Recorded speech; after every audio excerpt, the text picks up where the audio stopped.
बिस्मिल्लाहिर्रहमानिर्रहीम व बिही नस्तईन। अल्लाह के नबी सल्लल्लाहु अलैहि वसल्लम के मामूलात में और कुरान हदीस के मुताले से ये बात हमारे सामने आती है कि अल्लाह के नबी सल्लल्लाहु अलैहि वसल्लम रमज़ान की तैयारी करते थे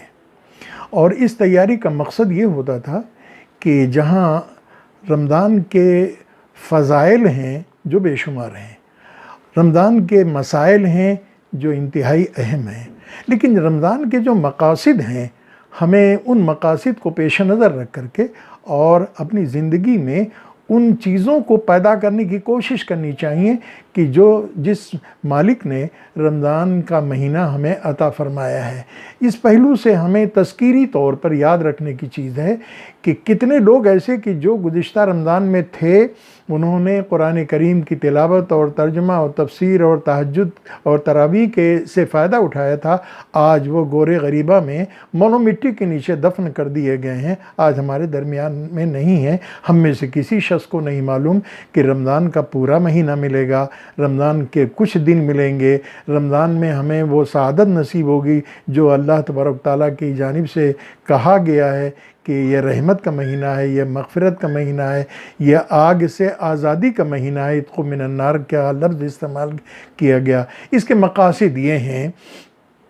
कि रमज़ान के महीने के ताल्लुक़ से हमें इस तौर पर, ज़हनी तौर पर और फ़िक्री तौर पर तैयारी करनी चाहिए कि हमको एक ऐसा मौका मिला है कि जिसके नतीजे में हम अपने अंदर तक़वा की कैफ़ियत पैदा कर सकें। अल्लाह तबारक तआला ने इंसानों को ये बात बताई कि वल आक़िबतु लिल मुत्तक़ीन, तक़वा इख्तियार करने वालों ही को का अंजाम अच्छा होता है, अंजाम उनका कामयाबी से हमकनार होता है। ये तक़वा क्या चीज़ है? अल्लाह तबारक तआला ने कुरान करीम में यह बात फरमाई कि या अय्युहल्लज़ीना आमनू कुतिबा अलैकुमुस्सियामु कमा कुतिबा अलल्लज़ीना मिन क़ब्लिकुम लअल्लकुम तत्तक़ून। ये मकसद है कुरान रमज़ान के आने का। इस रमज़ान की रमज़ानियत और इसकी मही अहमियत सिर्फ़ इस बिना पर है कि अल्लाह तबारक तआला ने इस कुरान अज़ीम को, जो किताब हिदायत है, इंसानों को अता फ़रमाया है। इसके लिए हम तैयारी भी करें अपने अंदर कि हम रोज़े के ताल्लुक़ से जो चीज़ें रोकी गई हैं उनसे अपने आप को बचाने के लिए पहले से फ़िक्री तौर पर तैयार हो जाए और जो काम करने हैं उनको करने के लिए मकासद को पेश नज़र रख करके हम उसके सिलसिले में तैयारी करें ताकि उन कामों को अंजाम देने में कोई कोताही न हो। रमज़ान कोई रस्म नहीं है, रमज़ान कोई त्यौहार नहीं है, रमज़ान कोई ऐसा महीना नहीं है कि जिसके लिए कोई तैयारी न की जाए। अल्लाह के नबी सल्लल्लाहु अलैहि वसल्लम का मामूल ये था कि शाबान के महीने में आप ज़्यादा रोज़ा रख करके रमज़ान के लिए तैयारी फरमाया करते थे और रमज़ान के आते ही फिर उसके जुमला हुकूक और मकासद को पेश नज़र रख करके आप आमाल और नेकियों को अंजाम देने के लिए कोशिश फरमाया करते थे। एक बात ये हमें अपने सामने रखनी चाहिए कि रमज़ान के महीने में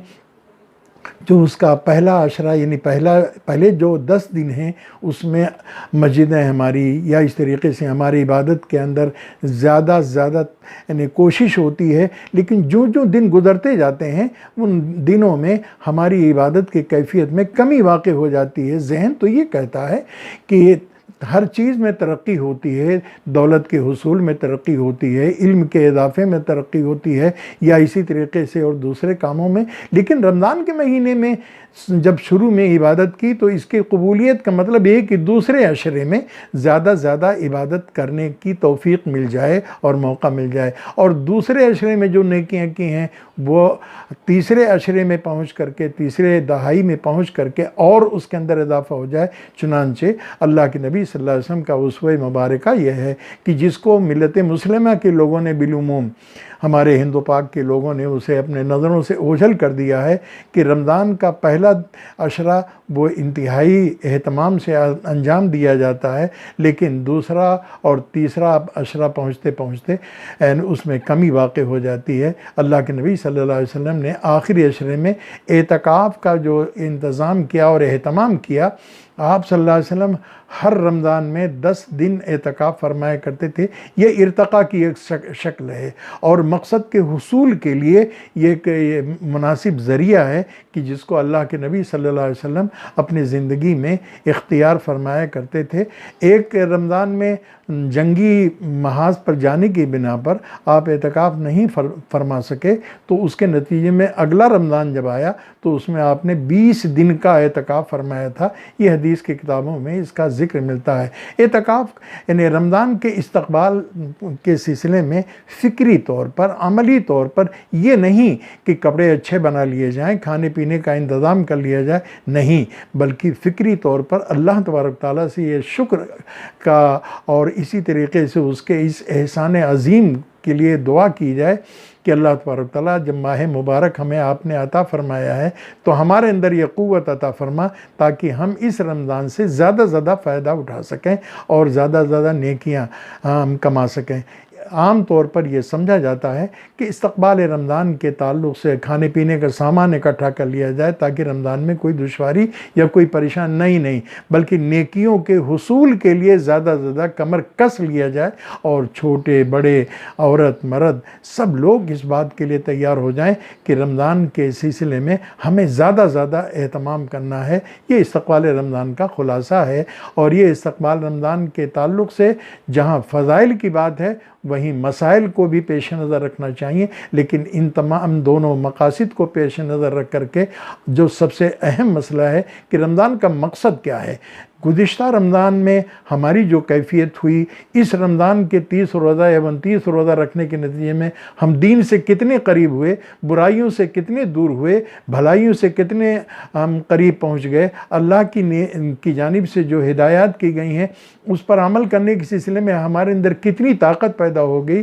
30 दिन हमने रोज़ा रखा और जैसे थे वैसे के वैसे रह गए, हमारी ज़िंदगी में कोई इनकलाब नहीं आया। तो ये इस्तक़बाल रमज़ान नहीं होगा, बल्कि ये एक रमज़ान आया और हम जैसे थे वैसे रह गए। गोया कि रमज़ान से हमें न तक़वा की कोई कैफियत पैदा हुई, हासिल हुई, और न इस तरीके से तक़वा की कैफियत का मतलब सिर्फ़ ये होता है